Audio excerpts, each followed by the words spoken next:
Valentine's ডের আগেই নানা রঙে রঞ্জিত হলো প্রেমের রাজা গোলাপ।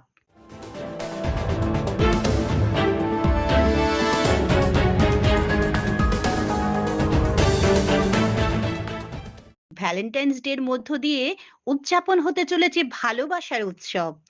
আর সকলেই জানেন ফুলের রাজা গোলাপ ছাড়া ভ্যালেন্টাইন্স ডে পূর্ণতা পায় না। তাই এই মুহূর্তে সারা বিশ্ব জুড়ে লাল গোলাপের চাহিদা গগনচুম্বী। লাল গোলাপকেই প্রেম নিবেদনের আদর্শ মাধ্যম বলে মনে করা হয়। প্রতি বছর ৭ই ফেব্রুয়ারি সাড়ম্বরে গোলাপ দিবস পালিত হয়। এই দিন থেকেই ৮ দিন ব্যাপী ভালোবাসা উদযাপনের সূচনা হয়।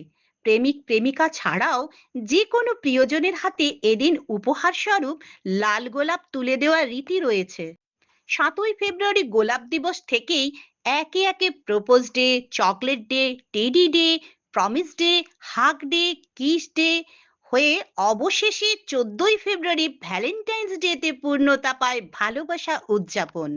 রোমান ক্যাথলিক সন্ত সেন্ট ভ্যালেন্টাইনের স্মরণেই বিশ্বজুড়ে ভ্যালেন্টাইন্স ডে পালিত হয়, যিনি প্রেমিকদের মধ্যে স্নেহ ও ভালোবাসা সঞ্চারের জন্য বিখ্যাত ছিলেন। সারা বাংলা ফুল চাষী ও ফুল ব্যবসায়ী সমিতির সাধারণ সম্পাদক নারায়ণ চন্দ্র নায়ক বলেন, এ রাজ্যের মধ্যে হাওড়া ও ২ মেদিনীপুর জেলায় প্রচুর পরিমাণে মিনিপল জাতের গোলাপ চাষ হয়ে থাকে। এবছর ছত্রাক আক্রমণের জন্য কয়েকটি জায়গায় গোলাপ চাষে ক্ষতি হয়েছে। এছাড়াও ব্যাঙ্গালোর থেকে ডাচ গোলাপ নামের এক ধরনের বড় গোলাপ আমদানি হয়, যেগুলি প্রায় ১০-১২ দিন সতেজ থাকে। এই মুহূর্তে রাজ্যের সর্বত্র গোলাপের চাহিদা তুঙ্গে। শুক্রবার কে তার খোপার গোলাপ দিয়ে কার মনটা এত কাছে আনে, এখন সেটাই দেখার। ওই তো কাঁচা পাতা কেটে যাচ্ছে, সব রোগে সব গাছ শেষ হয়ে যাচ্ছে। তো রোগ লেগেছে, ভাইরাস একটা, বিকল্প ওষুধ নেই, উঠেনি। এত ওষুধ মারছি, কোনো ওষুধে কাজ করছে না। দোকানদাররা যা বলছে তাই মারা হচ্ছে। ৪০০ টাকা ৫০০ টাকা সব, পার পিস ৫ টাকা। কোলাঘাটে পাইকারি হয়। আমরা কোলাঘাটে পাইকারি থেকে আমরা হাওড়া সব নিয়ে চলে যাই। আমার নাম কাঞ্চন সাউ, এটা বিরামপুর। গাছের ক্ষতি হয়ে গেছে। এই এক ওয়েদার প্রত্যেক বছরই এরকম পাতা খসে যাচ্ছে, ওই জন্য চাষিরা কেউ করে কিছু করতে পারছে না। প্রত্যেক বছরই এই গোলাপ, হ্যাঁ, এই এমনই আসছে, এই মাঘ ফাল্গুন এলে এরকম আরম্ভ হয়ে যাচ্ছে রোগে। প্রত্যেক বছর আশপাশের এলাকা গোটা হয়েছে এরকম রোগ।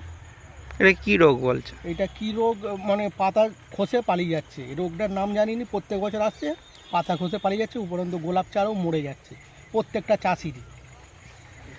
লাভের চেয়ে ক্ষতি বেশি, এখন খারাপ অবস্থা, মাল আর হবে না, সব পড়ে থাকবে জিনিস।